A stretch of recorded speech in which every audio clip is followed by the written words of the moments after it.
welcome back. Thanks for staying with us. The newly appointed Minister of Cooperative Governance and Traditional Affairs, Thembi Nkadimeng, says coalition agreements between parties should have binding documents that are made public.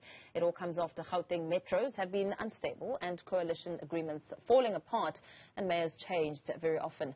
For more on this, we're joined by Thembi Nkadimeng, the Minister of Cooperative Governance and Traditional Affairs. Minister Nkadimeng, very good evening to you. Thank you for your time and congratulations on your promotion. Thank you very much, and good evening to the viewers as well. A daunting task lies ahead when it comes to overhauling the ailing local government sphere, but you've had some time to get into the crux of these issues in your department as Deputy Minister. What are the most pressing issues that you're going to be tackling almost immediately? Well, you've just made an indication to one of them, which is coalitions and general stability of councils to be able to perform oversight and deliver services to communities in their municipalities. But secondly, the issue basically of provision of services. You may be aware where you stay or where your relatives stay. There's a litter in almost every corner in our townships. The sewer flowing down the street. Our children even can't make a difference between clean water and green sewer water. There's lack of water and inconsistent provision and supply of potable water in all the areas. Our roads worsened by our weather conditions, the floods and the constant rains are in a very bad state and shape. So basically, one of the key challenges that needs to be faced urgently is the provision of services. And why is political and administrative stability important and as a first key thing in ensuring that our councils sit and make sure that they process these issues on a day-to-day basis is precisely if they don't sit for the business at hand, nothing happens. You could imagine, when last did you hear about the city of Tshwane talking about fixing any other thing that we may talk about? Even where it's not coalition, stability of councils is also important, and I think it needs great attention. Then you have got issues. As you Minister, pardon me, as you speak about the city of Tshwane, we know that you and I, as we speak this evening, it's without a mayor. Well, yes, council will have to convene quickly in their powers, elect a mayor as they've done before. The province is mandated together with us to assist where it is necessary. But we're looking as Cogta into enforcing in all not stable councils Section 12 of the Structures Act, which mandates the executive management system. It's amazing why it is difficult for council to agree to Section 12, which simply says on the basis of proportional representation on how people have elected you from the outcome of the elections, share the executive management system and leadership of council. Simple.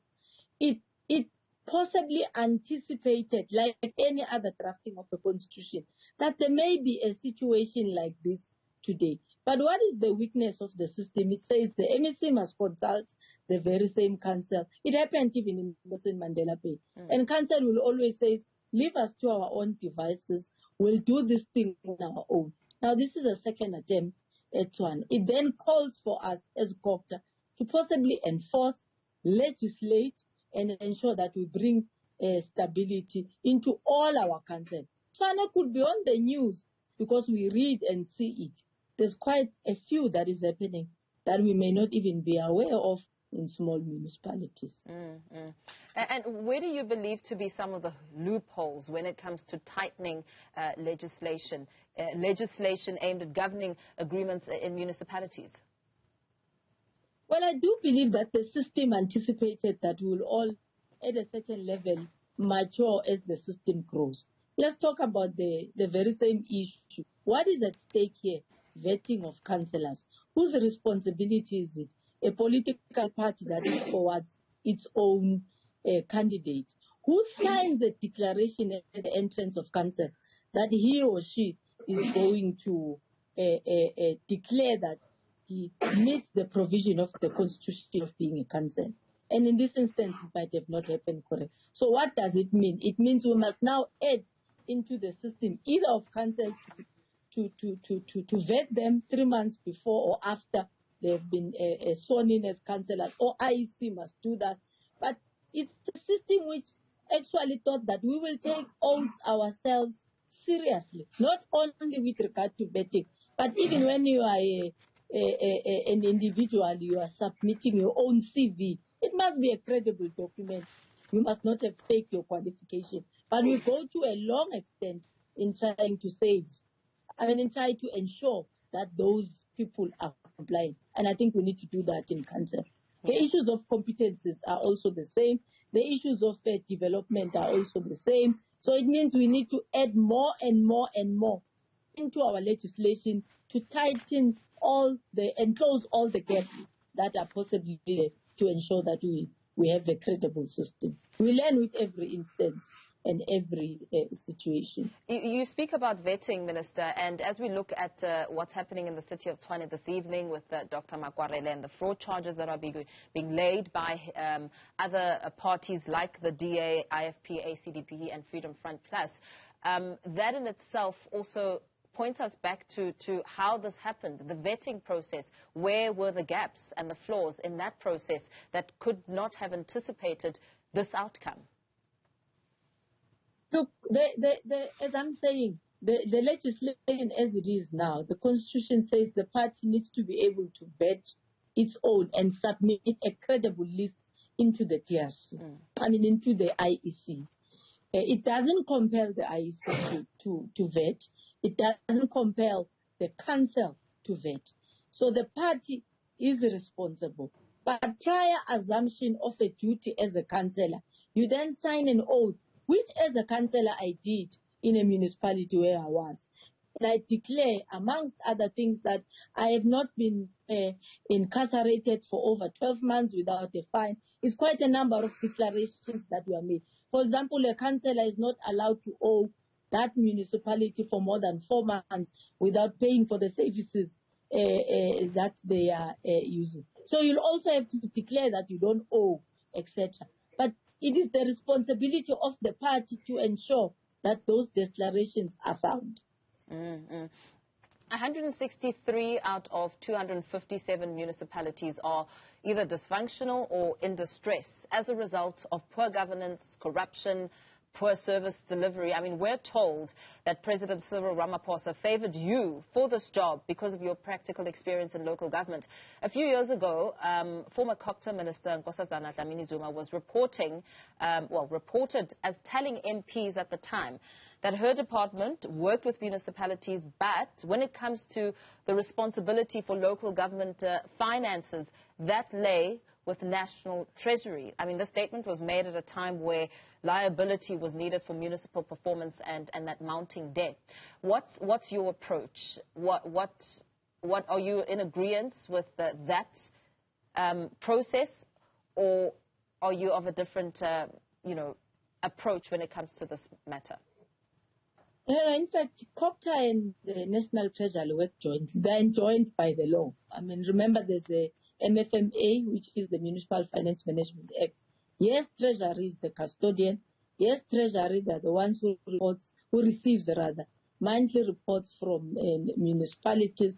But then we come in at the end of ensuring that whatever Treasury picks up, we have a responsibility to assist one in ensuring that, as mandated by the Constitution, Section 154, we assist those municipalities to be able to perform the functions where they are lacking in, but also to ensure that they've got credible plans, they are competent enough with capabilities to perform that function.